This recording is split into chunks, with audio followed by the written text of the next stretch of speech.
Bonjour à tous et bienvenue sur le blog scienceenseignes.com. Aujourd'hui, nous allons voir une vidéo sur comment équilibrer une équation bilan. C'est une vidéo niveau seconde en chimie pour permettre d'équilibrer une réaction chimique. Alors, équilibrer une équation bilan, eh bien, c'est primordial si on veut étudier une réaction. C'est ce qu'il faut vraiment faire au tout début, être bien sûr que l'équation bilan de la réaction qu'on étudie est bien équilibrée. Pour cela, on va équilibrer l'équation bilan à l'aide de coefficients stoichiométriques. Donc on va tout de suite voir ce que ça donne dans un exemple concret.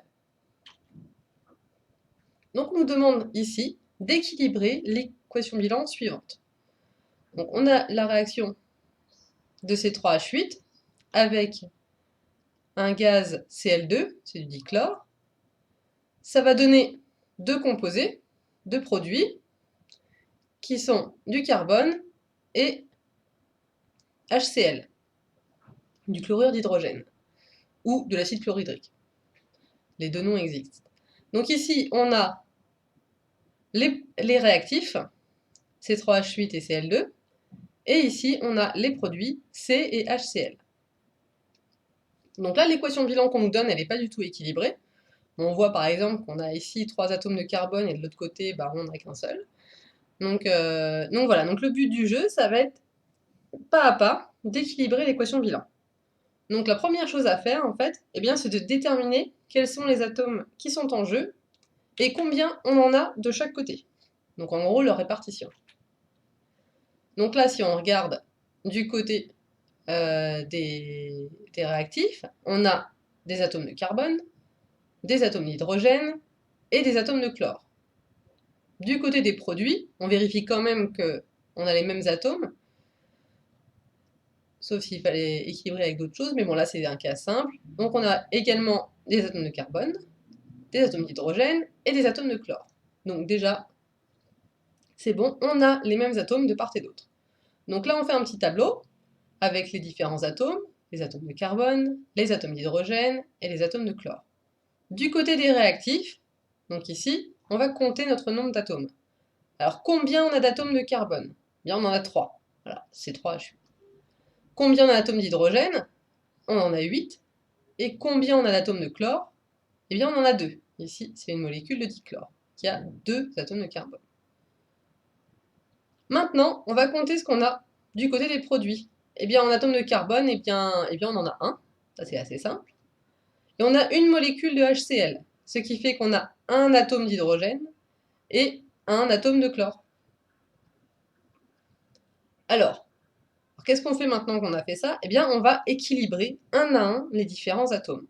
Alors, on va commencer par le carbone. Pourquoi on va commencer par le carbone? Parce qu'ici, on voit qu'il est tout seul. Et donc, ça va être facile à équilibrer.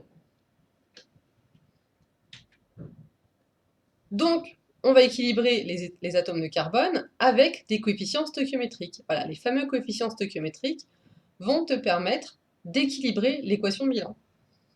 Alors, qu'est-ce que ça donne? Eh bien, là, on voit qu'on a 3 atomes de carbone de ce côté. Ce qu'il nous faudrait, c'est qu'on ait 3 atomes de carbone de l'autre côté. Et donc, on va équilibrer avec un coefficient stoichiométrique de 3 devant l'atome de carbone. Et donc, ça nous donne C3H8 plus Cl2 donne 3 carbone plus HCl.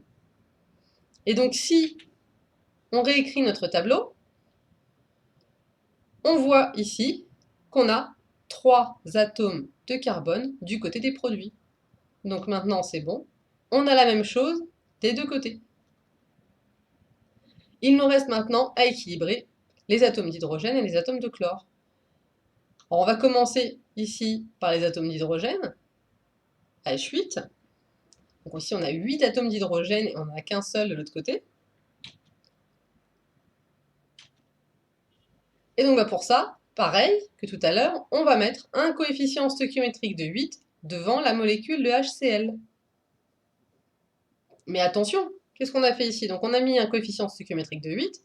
Donc on a maintenant 8 atomes d'hydrogène, mais on a également 8 atomes de chlore.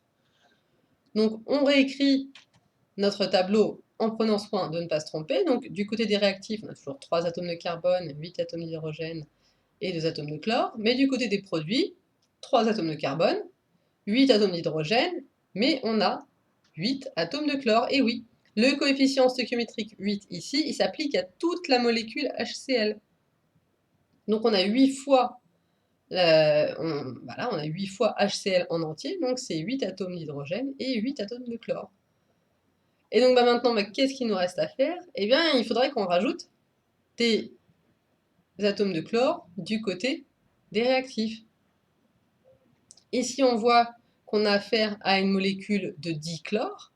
Donc en fait, à chaque fois qu'on va augmenter ici le coefficient stoichiométrique, eh bien, ça va compter pour 2 atomes de chlore. Donc si on voudrait avoir 8 atomes de chlore de l'autre côté, eh bien, il nous faudrait 4 molécules de dichlore, parce que si on met un coefficient stoichiométrique de 4, ça fait 4 fois 2 atomes de chlore, donc bien 8. Donc on équilibre les atomes de chlore,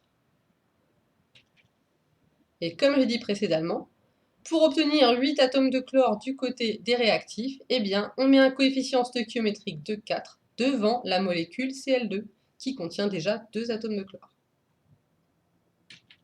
Ce qui nous donne maintenant le dernier tableau, où on voit bien que nous avons équilibré à la fois nos réactifs et nos produits. Donc nous avons équilibré notre équation bilan.